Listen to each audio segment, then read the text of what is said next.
Thank you, Eva. I'm not going to comment the outcome of the election, but I'm glad to discover that after 3 years in Belgium, you can ask for the citizenship in Belgium. So, about fake news and elections, I can tell you that this morning I discovered that the most shared piece of news the day of the election last Sunday was actually a fake news about 300,000 voting papers already voted, discovered in Naples. It was fake. It was shared also by some member of parliaments. I don't know whether this had a role in the outcome, but it happened. Anyway, I am Roberto Tallei. I am the European correspondent for SkyTG24. We are the first Italian all-news TV channel. SkyTG24 is available to paying Sky customers, but its news bulletins are also broadcasted on a free-to-air channel. And of course, we have a strong presence also online through dedicated web pages with an app, and of course also on social media. For instance, on Twitter, we have more than 3 million followers. I think I'm the only one, the only journalist among the speakers. I would like to share with you my personal experience. In my job, I have to respect a number of laws and regulations, both of deontological and juridical nature. For example, on the ethical level, I must always respect the privacy of minors. I must always respect the principle of the essential information. I have to avoid any details that can be considered irrelevant on a person, about a person. On the level of national laws, for example, if I am found guilty of defamation using press, I will be punished with much harsher penalties than those for normal defamation. Anyway, I think that these rules are not putting in danger my role, my job, my freedom of expression, which is guaranteed by the Constitution in Italy. The Article 21 of the Constitution expressly forbids any kind of prior authorization or any kind of censorship towards journalists.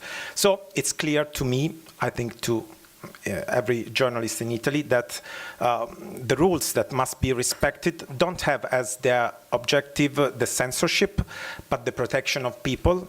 And of course, they are trying to balance the protection of people with the right to inform and the right to be informed. And as we have to respect these rules, journalists and traditional media, according to me, are not and cannot be considered responsible for the spread of fake news. Yet the phenomenon is growing while the credibility of journalists is decreasing. So what should we do? We, as a journalist, I think, simply have to do our job better and better. So we must verify, we must debunk, we must improve dialogue with our readers. For instance, Sky News and SkyTG24 are tackling the spread of fake news in two ways. First, we have a strengthened mechanism to verify and, if needed, to debunk false news. And second, we have increased investment in media literacy programs. About the first point, of course, we, as all the professional journalists, have always been concerned about verifying news, but now the focus has changed. It's no longer to be first, but is to be right, because everyone has a smartphone, so you can get breaking news immediately, while our brand depends on being trusted. This is crucial now at this stage. During the last Italian electoral campaign, SkyTG24 launched the daily check room, in which our editorial staff made fact-checking on the statements of politicians, on candidates, explaining to our viewers what was true, what was not true, and why. I don't know if it works, actually. It is crucial also to help people to recognize fake news and to tackle fake news. And This is why we are running several initiatives on media literacy, such as the SkyTG24 for the schools, which aims at helping students understand how a news bulletin works, how to find and verify news, how professional journalists work, and how to acquire, I think it's crucial, a critical approach to news and media content. Over 20,000 students participated in this project, organized together with the Italian Ministry of Education.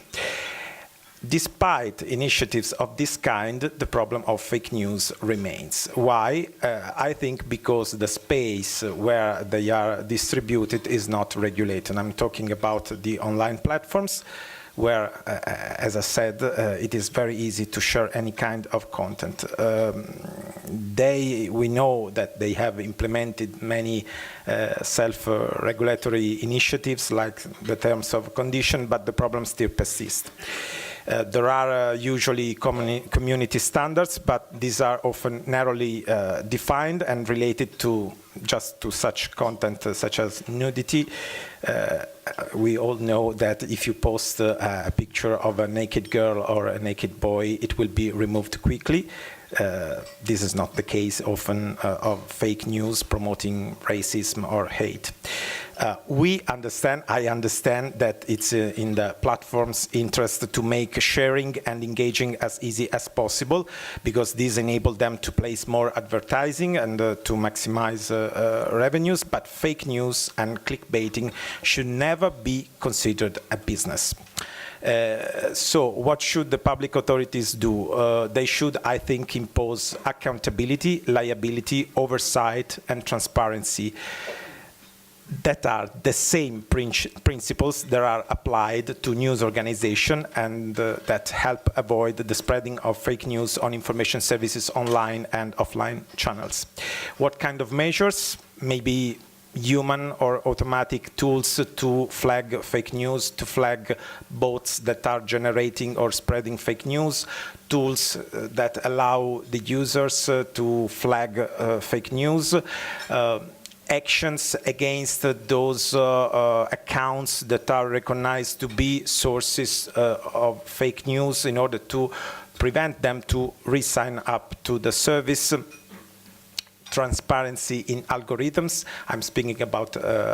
I'm speaking as a reader. I would like to know whether a piece of news is shown in my news feed because it's promoted by someone, and I would like to know by whom. Of course, also transparency in advertising, and I think the most important thing is to make content produced by professional media, professional journalists, more recognizable compared to the other ones.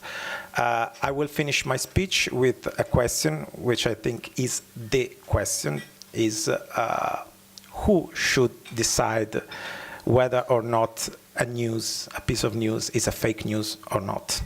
Because I think this is the question. Thank you.